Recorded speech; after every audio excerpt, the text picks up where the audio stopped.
kita akan melihat peningkatan tamadun Cina melalui perluasan kuasa.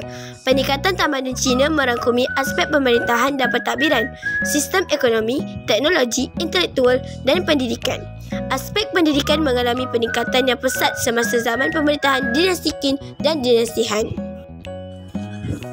Tamadun Cina pada era peningkatan ini masih lagi muncul di sekitar lembah sungai Huanghe. Kawasan yang subur serta kedudukannya yang strategik menjadikan lembah sungai Huanghe sebagai kawasan yang sesuai untuk dijadikan pusat kerajaan seperti pada zaman dinasti Qin dan dinasti Han. Ketika ini, dinasti Qin muncul sebagai kerajaan paling utama di China semasa pemerintahan Raja Zheng yang kemudiannya memakai gelaran Maharaja Shi Huangdi. Kerajaan ini berpusat di Xianyang. Dinasti ini wujud antara tahun 221 sebelum Masihi hingga 206 sebelum Masihi dan mempunyai wilayah yang luas meliputi bahagian utara sehingga ke Gurun Gobi dan selatan China bersempadan dengan Vietnam. Dinasti Qin digantikan oleh dinasti Han antara tahun 206 sebelum Masihi hingga tahun 220 Masihi. Dinasti ini diasaskan oleh Liu Bang yang kemudiannya memakai gelaran Maharaja Gaozu.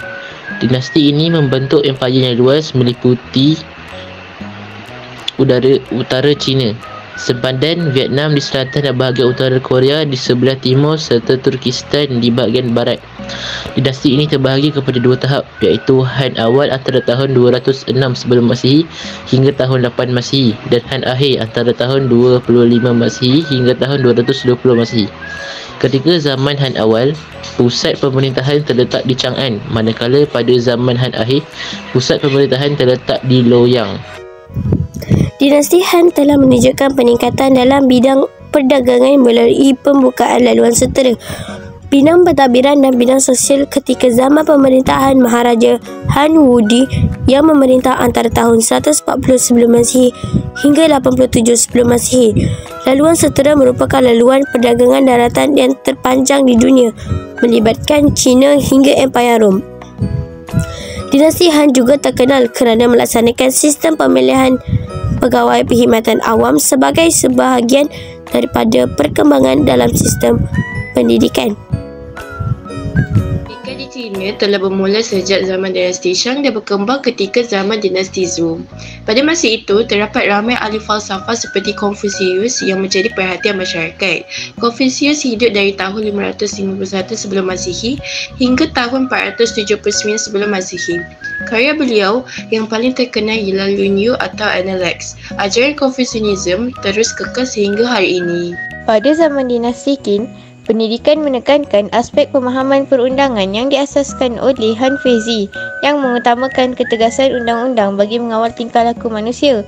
Sistem pendidikan juga menjadi lebih tersusun apabila Maharaja Shi Huangdi menyeragamkan sistem tulisan. Cai Lun. Pada zaman dinasti Han, sistem pendidikan diperkukuh melalui penubuhan sekolah tinggi di Chang'an. Penekanan diberikan kepada pembelajaran acara Confucianism yang diikuti dengan penubuhan sekolah yang sama pada peringkat daerah dan wilayah. Sistem pendidikan semakin bertambah baik dengan adanya teknologi pembuatan kertas daripada campuran kulit pokok, serpihan rami kain dan jaring oleh Cai Lun. Kejayaan ini telah meningkatkan pendidikan di sekolah apabila kertas tersebut digunakan secara meluas. Matlamat sistem pendidikan. Kepentingan pendidikan dalam tamadun China menyebabkan perkembangan yang pesat dalam sistem pendidikan negara. Melalui pendidikan, negara boleh ditadbir dengan cekap dan berkesan. Dari segi kedudukan sosial, seseorang yang terpelajar akan berada pada hierarki teratas dalam masyarakat di China, diikuti oleh golongan petani, artisan dan pedagang. Matlamat sistem pendidikan tamadun China. Lulus peperiksaan perkhidmatan awam, mengekalkan ajaran Confucianism, membezakan golongan elit dengan golongan rakyat, memilih pegawai kerajaan, memupuk nilai moral dan etika. Tahap sistem pendidikan. Sistem pendidikan dalam tamadun Cina mempunyai 3 peringkat, iaitu pendidikan pada peringkat rendah, menengah dan tinggi. Dalam ketiga-tiga peringkat pendidikan ini, kemahiran kendiri diukur berdasarkan kemampuan menghafal, memahami, menulis dan menterjemah. Pertama, pendidikan rendah. Tumpuan kepada menghafal tulisan serta buku suci tanpa perlu memahami maknanya. Kedua, pendidikan menengah, tepat kepada aspek menulis, karangan dan sajak. Ketiga, pendidikan tinggi, menterjemahkan dan menginterpretasikan buku suci serta pelajaran berkaitan etika upacara, adat istiadat dan tanggungjawab rakyat kepada raja dan negara. Peperiksaan perkhidmatan awam merupakan komponen paling penting dalam sistem pendidikan dan kehidupan masyarakat Cina. Peperiksaan membolehkan seseorang menerima penghormatan dan meningkatkan taraf sosial ke arah kehidupan yang lebih baik. Sistem peperiksaan yang awal mula diperkenalkan ketika pemerintahan Maharaja Wu dalam dinasti Han pada tahun 29 sebelum Masihi dan kekal hingga tahun 1905 apabila dimasukkan oleh Maharani Dowager Cixi. Antara ciri-ciri sistem peperiksaan perkhidmatan awam adalah peperiksaan yang sangat kompetitif. Yang kedua, hanya lelaki dibenarkan untuk menduduki peperiksaan tanpa mengira latar belakang dan status sosial.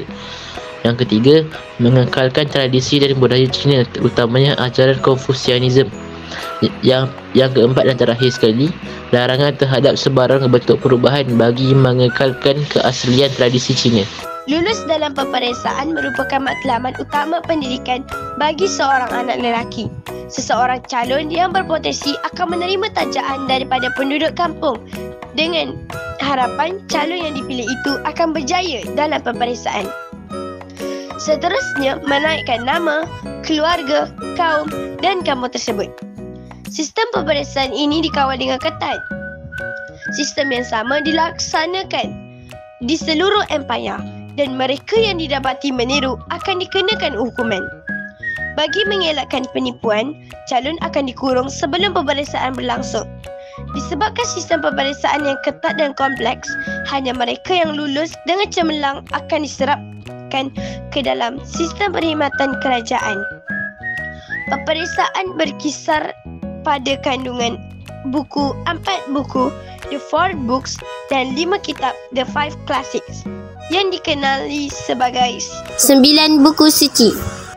Peperiksaan perkhidmatan awam iaitu tahap pertama, Ziyechai, dijalankan pada peringkat daerah, terbuka kepada semua orang, diadakan 2 kali setiap 3 tahun.